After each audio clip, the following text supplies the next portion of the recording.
Good morning everyone. आज के इस वीडियो में हम लोग पढ़ेंगे टाइप्स ऑफ इवेपोरेटर के बारे में। जैसे इवेपोरेटर जो है एक वेपर कंप्रेशन रेफ्रिजरेशन सिस्टम का एक बहुत ही इम्पोर्टेंट डिवाइस है, जो कि हमारा जहाँ पर रेफ्रिजरेटेड स्पेस होता है या फिर जिस स्पेस को हमें कूल करना रहता है वहाँ पर वो फिटेड रहता है ना। जिसका मेन वर्क होता है कि जब रेफ्रिजरेंट इवेपोरेटर से पास करती है तो वहाँ वो स्टोरेज से हीट को गेन करता है, और रेफ्रिजरेंट वो जो स्टोरेज का हीट है उसको गेन करके वो खुद वेपराइज कर जाता है, और जो स्टोरेज है या रेफ्रिजरेटेड स्पेस है वहाँ पर वो कूलिंग इफेक्ट प्रोड्यूस करता है। तो आज हम लोग कितने टाइप्स के इवेपोरेटर होते हैं, कौन कौन सा होता है और उसका बेसिक कंस्ट्रक्शन और वर्किंग क्या होती है उसके बारे में पढ़ेंगे। तो जैसे अकॉर्डिंग टू द कंस्ट्रक्शन के आधार पर जो इवेपोरेटर का टाइप्स है उसमें सबसे फर्स्ट टाइप जो है वो है बेयर ट्यूब कॉइल इवेपोरेटर्स। ये हमारा इवेपोरेटर का क्या है, एक टाइप है। क्या? Bare tube coil evaporator. ये इवेपोरेटर का सबसे सिंपलेस्ट टाइप ऑफ इवेपोरेटर होता है। ठीक है, इसको प्राइम सरफेस इवेपोरेटर भी कहा जाता है। ये इसका क्या है, डायग्राम है बेयर ट्यूब कॉइल इवेपोरेटर का, जिसमें कि ये एक सिंपल सा ट्यूब के जैसा है। ये हम जैसे फिगर में देख रहे हैं कि ये सिंपल सा एक क्या है, ट्यूब का बना हुआ एक कॉइल के फॉर्म में ये एक इवेपोरेटर है ना। इसमें है क्या कि जो एक्सपेंशन भाल्व है, जहां से लिक्विड रेफ्रिजरेंट जब एक्सपेंशन भाल्व से पास करती है, जहां पर यहाँ इसकी प्रेशर की ड्रॉप होती है, और उसके बाद एक्सपेंशन भाल्व के जैसे ही पास करता है रेफ्रिजरेंट तो इसका यहाँ पर प्रेशर लो प्रेशर हो जाता है, और लो प्रेशर के कारण इसकी टेम्परेचर भी क्या हो जाती है, लो हो जाती है। तो as a low pressure low temperature के रूप में रेफ्रिजरेंट जो है यहाँ से इवेपोरेटर जो बेयर ट्यूब कॉइल है उसमें इन करता है, जहाँ पर इसकी टेम्परेचर लोअर होता है, और ये यहाँ पर ऑलमोस्ट जो है वेट मिक्सचर में होता है, और वेट मिक्सचर में भी ये खास करके ये रिच इन लिक्विड यानी कि लिक्विड फॉर्म में होती है। और ये जब इस ट्यूब कॉइल से जब पास करता है तो ये आगे जाने पर जो ट्यूब का सरफेस है ना, ये ट्यूब सरफेस एक highly conducting material generally copper या स्टील का बना हुआ रहता है। और ये कॉइल चूंकि इवेपोरेटर कॉइल है, ये हमारा फिटेड रहता है कहाँ पर, स्टोरेज में, है ना, जहाँ या फिर जो जिस स्पेस को हमें कूल करना है वहां पर। तो यहाँ का जो सराउंडिंग एयर है या सराउंडिंग जो टेम्परेचर है, इस टेम्परेचर के कारण ये जो ट्यूब का सरफेस है वो हमारा हीटिंग होता है, और अंदर से रेफ्रिजरेंट जो फ्लो करते हुए जा रही है वो इस हीट को, जो कि ये ट्यूब वाल के अपर सरफेस से ट्रांसफर होके इनर सरफेस पे आती है हीट, और उस इनर सरफेस से हीट को जो अंदर का जो रेफ्रिजरेंट है फ्लो कर रहा है वो उसको कैरी करते हुए आगे चला जाता है। तो इस तरह से रेफ्रिजरेंट जैसे जैसे ट्यूब के लेंथ के अलोंग ये पास करता है, ये हीट को गेन करते जाता है, और जैसे जैसे ये अपना वेपराइजेशन टेम्परेचर को रेफ्रिजरेंट गेन करता है वो इवेपोरेट होते हुए, यानी जो लिक्विड का फॉर्म है वो गैसियस वेपर के फॉर्म में बनना स्टार्ट हो जाता है। और जब ये इस इवेपोरेटर कॉइल से बाहर आती है तो वो एक मतलब या तो सैचुरेटेड वेपर या सुपर हीटेड वेपर के रूप में यहाँ पर आउट होती है। लेकिन इस टाइप का जो बेयर ट्यूब कॉइल इवेपोरेटर है, इसमें हम कहें तो ये एक सिंपलेस्ट टाइप का है। यहाँ पर इसकी जो heat heat transfer surface area surface area इसका क्या होता है, लोअर होता है। ठीक है, क्योंकि इसका जो हीट ट्रांसफर एरिया है वो ट्यूब कॉइल का जो सरफेस है ना, कॉइल का जो सरफेस है यही उसका हीट ट्रांसफर एरिया है, जो कि एक लोअर वैल्यू होता है। अगर हमें हीट ट्रांसफर एरिया को बढ़ाना है तो इसमें कॉइल का जो लंबाई है वो बढ़ जाएगा। जितना लंबा कॉइल लेंगे उसमें उतना ही ज्यादा हीट ट्रांसफर का जो सरफेस एरिया है वो इंक्रीज करेगा और हीट ट्रांसफर रेट हमें उतना ही ज्यादा बढ़ेगा। लेकिन इसके लेंथ को भी हम एक लिमिटेड वैल्यू तक ही बढ़ाते हैं, क्योंकि जब यहाँ पर रेफ्रिजरेंट एक्सपेंशन वाल्व से आउट होता है तो यहाँ लो प्रेशर लो टेम्परेचर पे होती है, और जब ये इस कॉइल से पास करता है तो वो हीट को गेन करता है। तो अगर ये कॉइल की लंबाई अगर एक लिमिट से ज्यादा होगा तो फिर क्या होगा कि ये रेफ्रिजरेंट जब तक ये इवेपोरेटर कॉइल से आउट होगा तो वो जो स्टेट वो चला जाएगा सुपर हीटेड स्टेट में, है ना। तो अगर सुपर हीटेड स्टेट में चला गया और वो जा करके कंप्रेसर में सुपर हीटेड स्टेट में जाके, क्योंकि इसके बाद तो फिर कंप्रेसर लगा रहता है इवेपोरेटर कॉइल के जस्ट बाद जो है क्या लगा हुआ रहता है, कंप्रेसर लगा हुआ रहता है। तो अगर कंप्रेसर का इनलेट सुपर हीटेड वेपर के रूप में होगा तो कंप्रेसर वर्क जो होगा वो इंक्रीज कर जाएगा। ठीक है। दूसरा चीज एक तो ये हो गया कि टेम्परेचर बढ़ने से कंप्रेसर वर्क बढ़ गया, और दूसरा चीज ये जितना लंबाई इस कॉइल का लेंथ होगा उतना ही जाकर, जैसे कि एक्चुअल बीसीसी में हम लोग पढ़े थे कि जब रेफ्रिजरेंट हमारा किसी भी ट्यूब कॉइल से पास करता है तो इसमें एक दोनों के बीच में सरफेस, जो कॉइल सरफेस है और रेफ्रिजरेंट दोनों के बीच में एक फ्रिक्शनल इफेक्ट होता है, और ये इस फ्रिक्शन के कारण जो प्रेशर होती है वो ड्रॉप होता है।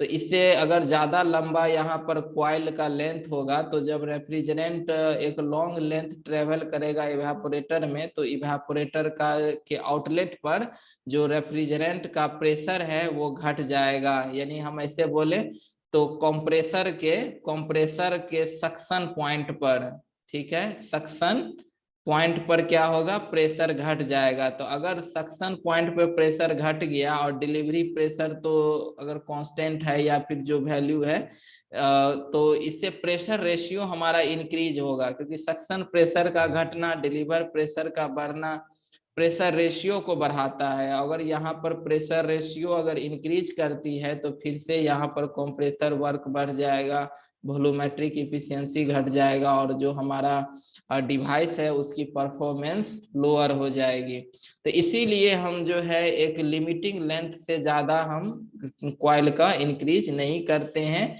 क्योंकि इससे एक तो प्रेशर की ड्रॉप हो जाती है, और दूसरा चीज की जो रेफ्रिजरेंट है वो इवेपोरेटर से आउट होते होते सुपर हीट स्टेट में चला जाता है।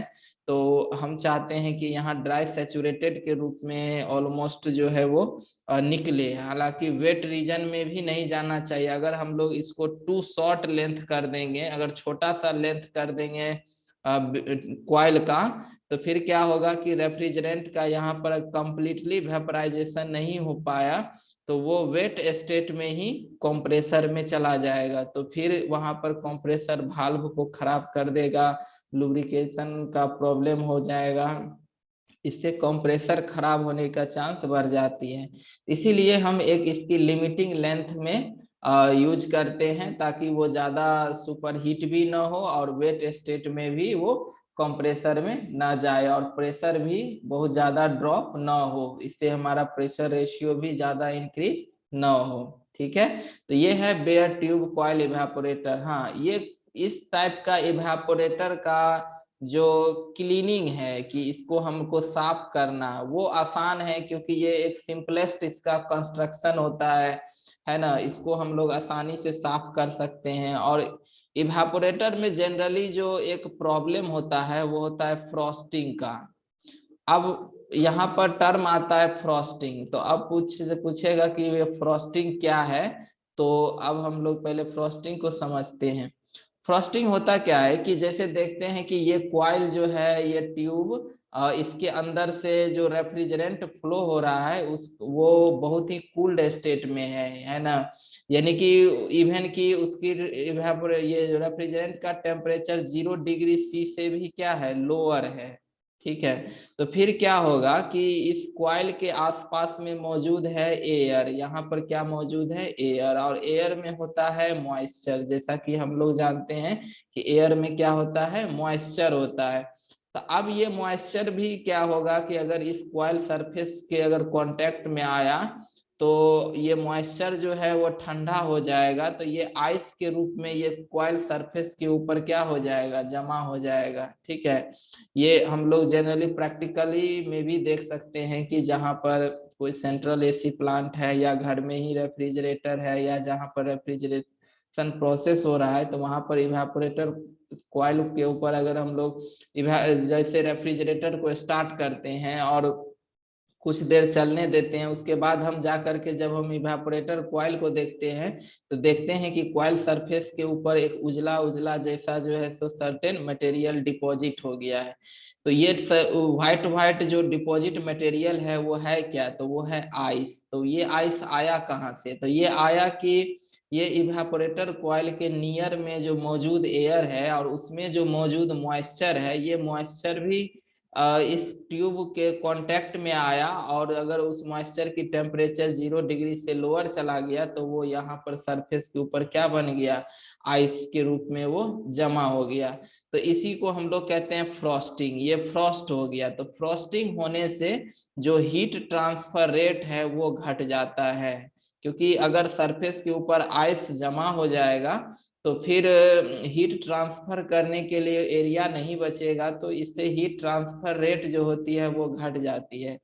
इसीलिए हम लोग क्या करते हैं कि कुछ देर मतलब फ्रिज को चलाने के बाद उसको कुछ टाइम के लिए बंद किया जाता है, इसलिए ताकि जो है तो ये डीफ्रॉस्ट हो जाए। डीफ्रॉस्ट मतलब ये हो गया कि ये उसके ऊपर जो जमा आइस है, कॉइल के ऊपर जो जमा आइस है उसको हटाना, पिघला देना। तो ये कैसे हटेगा, तो इसको ऐसे सिंपल से वो हटेगा नहीं, तो इसीलिए हम लोग फ्रिज को बंद कर देते हैं कुछ देर के लिए, तो ये कॉइल जो है खुद ब खुद थोड़ा देर बंद रहता है, तो ये गर्म हो जाता है कॉइल का सरफेस, तो फिर ये आइस जो है खुद ही पिघल के इसमें से अलग हो जाता है।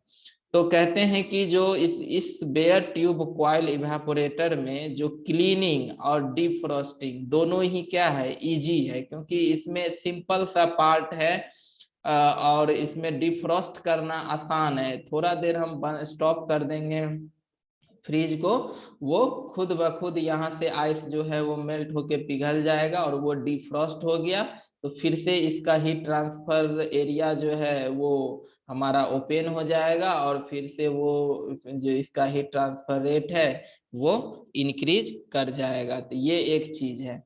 दूसरा चीज है कि अब अगर एक तो हम इस कॉइल का लेंथ के बारे में बता दिए कि लेंथ को एक लिमिट से ज्यादा नहीं बढ़ा सकते हैं। दूसरा चीज, इसकी डायमीटर को भी हम एक लिमिट से ज्यादा नहीं बढ़ा सकते हैं। क्यों, अगर डायमीटर इसमें ज्यादा बढ़ेगा तो फिर क्या होगा कि इससे यहाँ पर लिक्विड रेफ्रिजरेंट फ्लो करेगा। अगर ज्यादा डायमीटर का कॉइल है तो हो सकता है कि ये रेफ्रिजरेंट का अमाउंट तो बढ़ ही जाएगा, क्योंकि जब भी रेफ्रिजरेंट फ्लो करेगा तो पूरे कॉइल में भर के फ्लो करेगा।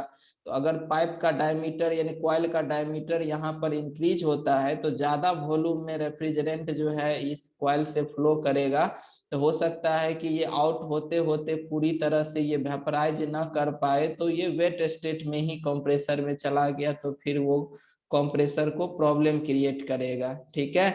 और दूसरा चीज की है कि डायमीटर बढ़ाने से एक तो वेपराइजेशन का प्रॉब्लम आ जाती है, और दूसरा चीज है कि इसमें ज्यादा अमाउंट में हमें रेफ्रिजरेंट का यूज होने लगता है, तो इसीलिए हम एक सर्टेन डायमीटर से भी ज्यादा इंक्रीज नहीं कर सकते हैं। तो ये एक सिंपलेस्ट टाइप का इवेपोरेटर है, और इसका मेनली यूज जो है हम लोग चूंकि इसका क्लीनिंग और डिफ्रोस्टिंग आसान होता है, तो इसको लगभग हम 0 डिग्री C के अंडर या फिर कोई लिक्विड कूलिंग के लिए हम लोग इसको इस्तेमाल करते हैं। इसको any type of refrigeration requirement में इसका हम लोग यूज कर सकते हैं। ठीक है। क्योंकि इसमें जो अकुमुलेशन होता है आइस का या फ्रॉस्ट का इवेपोरेटर के ऊपर में has less effect on the heat transfer, है ना, इसमें कम इफेक्ट डालता है। है ना। थोड़ा सी देर के लिए हम स्टॉप कर दिए, सब आइस हट गया, फिर से स्टार्ट कर दिए, फिर ये अपना परफॉर्मेंस देना चालू कर देता है। तो और ये है कि सिंपलेस्ट कंस्ट्रक्शन भी है। तो इसको हम लोग जो हाउस होल्ड रेफ्रिजरेटर है उसमें भी इसका यूज हम कर सकते हैं, क्योंकि इसमें क्लीनिंग जो होता है वो आसान होता है। तो इस तरह से बेयर ट्यूब कॉइल इवेपोरेटर जो है वो वर्क करता है। तो इसमें प्रॉब्लम क्या आया कि इसमें जो हीट ट्रांसफर है वो लेंथ के ऊपर निर्भर करता है या डायमीटर के ऊपर करता है, और जो कि एक सर्टेन होना चाहिए। तो इसी चीज का एक एडवांस फॉर्म जो है कि हमारा हीट ट्रांसफर एरिया, अगर हमको ज्यादा हीट ट्रांसफर है तो इसका लेंथ बहुत ज्यादा बढ़ जाएगा, तो फिर ये इसका मतलब सेटअप भी डिफिकल्ट होगा, है ना। इससे हमारा कॉस्ट भी आएगा। तो ये इसी का एक एडवांस फॉर्म जो है वो है फिन्ड इवेपोरेटर। ठीक है। फिन्ड इवेपोरेटर में सेकेंड टाइप का ये इवेपोरेटर है फिन्ड इवेपोरेटर, जिसमें कि मेटल फिन्स का यूज किया जाता है। ये हमारा जो कॉइल है यानी ट्यूब का कॉइल है, और इसमें क्या किया जाता है, फिन्स। फिन्स क्या होती है, तो फिन्स एक हमारा हाईली कंडक्टिंग मटेरियल का बना हुआ रहता है। ये हाईली कंडक्टिंग मटेरियल का बना हुआ एक छोटा सा प्लेट जैसा या फिर एक सिंपल रॉड जैसा होता है। और ये इसका मेन काम है कि हमारा जो सरफेस एरिया है, हीट ट्रांसफर का जो सरफेस एरिया है उसको बढ़ा देना। तो ये जनरली फिन प्लेट जो होती है वो आइदर इस कॉइल के ऊपर वेल्डेड किया हुआ रहता है, ये उसके ऊपर ज्वाइंटेड रहती है। तो हीट का ट्रांसफर जो होता है इससे एरिया जो है सरफेस एरिया वो इंक्रीज कर जाता है ना। हम देख रहे हैं कि पहले जहां पर बेयर ट्यूब में वो सिंपल एक कॉइल का ही जो सरफेस था वही उसका हीट ट्रांसफर एरिया था, जबकि अब इसमें बहुत सारा इसमें क्या लगा हुआ है, फिन्स लगा हुआ है, पतला पतला मेटल का फिन्स लगा हुआ है। तो इस फिन्स के भी दोनों साइड का जो सरफेस एरिया होगा वो भी इसमें हीट ट्रांसफर के लिए रिस्पॉन्सिबल होगा, क्योंकि इसके गैप में जो मौजूद स्टोरेज का एयर है, ठीक है, क्योंकि इवेपोरेटर को हम स्टोरेज के अंदर ही लगाते हैं, और स्टोरेज में जो भी सामान रखा हुआ है उसके कारण स्टोरेज का जो एयर है वो हीटेड रहता है, और वो एयर जो है इसी फिन्ड सरफेस के गैप में मौजूद होता है। तो जब इसमें से लिक्विड रेफ्रिजरेंट की फ्लो स्टार्ट होती है, तो ये रेफ्रिजरेंट जब इसे पास करता है तो ये सराउंडिंग का एयर के हीट के कारण ये जो फिन प्लेट है वो फिन प्लेट यहाँ से हीट को गेन करता है, और ये हीट को ट्रांसफर करता है ट्यूब के ऊपर, और ट्यूब के आउटर सरफेस से फिर ये हीट ट्रांसफर होकर ट्यूब के इनर सरफेस पे आता है। और इस ही इनर सरफेस पर हीट का जो ट्रांसफर है उसको फर्दर जो इसके अंदर से फ्लो होने वाला रेफ्रिजरेंट है वो उसको कैरी करते हुए लेके चला जाता है। तो यहाँ पर नंबर ऑफ थीन प्लेट का नंबर ऑफ फिन्स लगा हुआ है। तो स्वाभाविक है कि यहाँ पर जो हीट ट्रांसफर एरिया है वो बहुत ज्यादा इंक्रीज हो गया, क्योंकि इसमें ढेर सारा प्लेट है जो कि हीट ट्रांसफर करने के लिए रिस्पॉन्सिबल है ना। तो इसमें कॉइल का ट्यूब जो है वो लंबाई छोटा भी रहेगा, तो ये छोटा लेंथ का ही कॉइल में हीट ट्रांसफर जो है बहुत ज्यादा दे देगा, क्योंकि फिन्स जो है उसकी हीट ट्रांसफर को जो सरफेस एरिया है उसको वो बढ़ा दिया है, तो हीट ट्रांसफर रेट जो है वो इंक्रीज कर जाएगा, है ना। लेकिन इसमें क्या होगा कि इसमें अगर डीप फ्रॉस्टिंग जैसा प्रॉब्लम होता है कि इसमें चूंकि फिन्स है, फिन्स के गैप में अगर फ्रॉस्ट आके जमा हो गया, यानी कि आइस जो है इस फिन प्लेट के ऊपर अगर जमा हो गया, तो फिर इसका क्लीनिंग जो है थोड़ा डिफिकल्ट होता है। बेयर ट्यूब के कंपैरिजन में इसका क्लीनिंग थोड़ा डिफिकल्ट होता है। तो फिर इसको भी हमको क्या करना पड़ेगा कि कुछ देर के लिए स्टॉप करना पड़ेगा रेफ्रिजरेटर को, तब जा करके ये जो फिन है उसके ऊपर जो जमा हुआ आइस है वो मेल्ट करके पिघल जाएगा। तो फिर यहाँ से ही ट्रांसफर फिर से जो एरिया है वो हमारा अगर बाहरी स्टोरेज के एयर के कांटेक्ट में आना शुरू हो जाएगा तो फिर से हीट ट्रांसफर रेट क्या हो जाएगा, बढ़ जाएगा।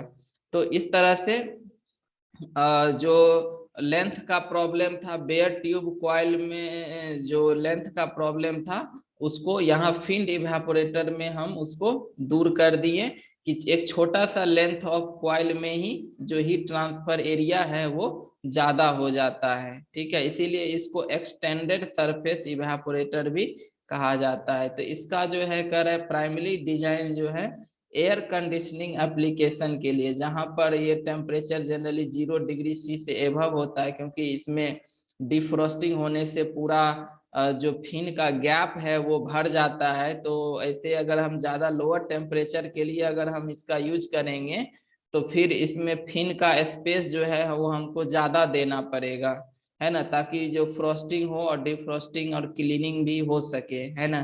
तो इसलिए जनरली इसका इस्तेमाल जो 0 डिग्री C से एबव जो एयर कंडीशनिंग एप्लीकेशन होता है उसमें हम इसको यूज करते हैं।